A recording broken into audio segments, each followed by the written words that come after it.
Ancient Rome wasn't just a civilization of marble columns, disciplined armies, and powerful emperors.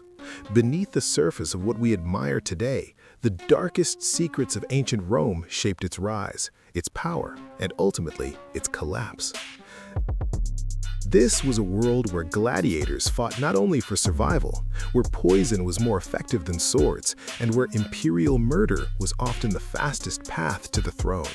The Roman Empire projected strength and order, but inside its walls, fear and ambition ruled daily life.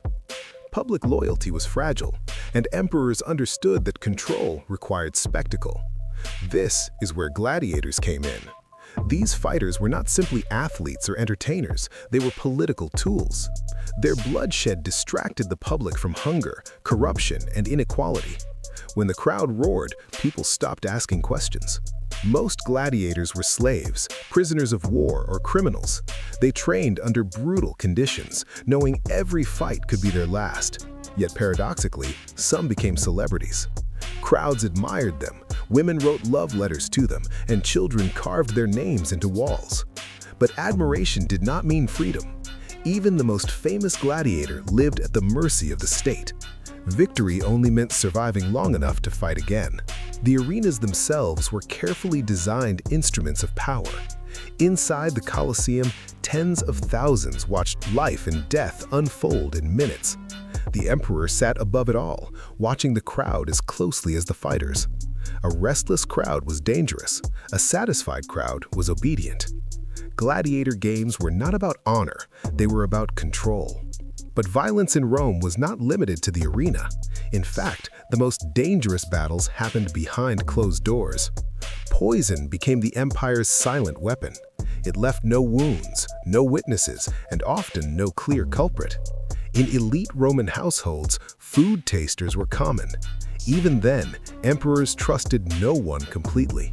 One of the most infamous cases involved Claudius, who ruled despite physical disabilities and political opposition. Ancient sources suggest he was poisoned by his own inner circle, possibly by his wife, Agrippina, to secure power for her son. Whether entirely true or not, the story reveals something crucial. In Rome, even the emperor slept among enemies.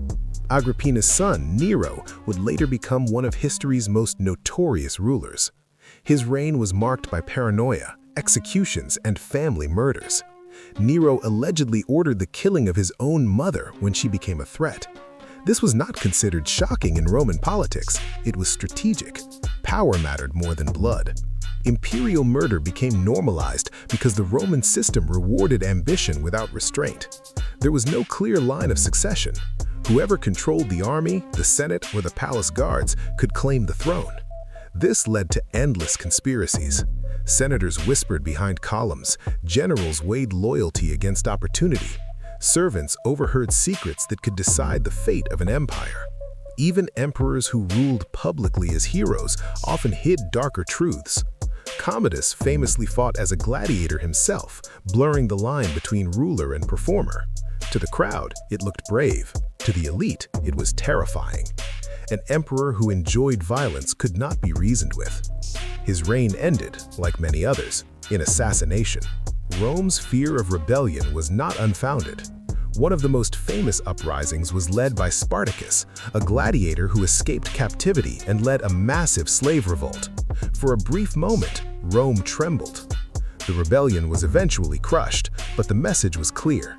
The people Rome exploited were not powerless. Beyond politics and violence, Roman society was shaped by constant suspicion. Letters were intercepted, conversations were reported, informants were everywhere. Trust was dangerous, silence was safer. This culture of fear allowed cruelty to thrive unnoticed. What makes ancient Rome truly unsettling is how familiar it feels. Power concentrated at the top, entertainment used to distract the masses, violence justified as tradition, lies told in the name of stability. The Roman Empire was not destroyed overnight. It rotted slowly from within, weakened by its own secrets. So when we admire Roman ruins today, we should remember what they represent. Not just engineering genius, but human ambition at its most extreme. From gladiators dying under roaring crowds to emperors poisoned in their own homes, these were the hidden forces shaping history. The legacy of Roman Empire is not only written in stone, it is written in blood, betrayal, and silence. And perhaps that is the darkest secret of all.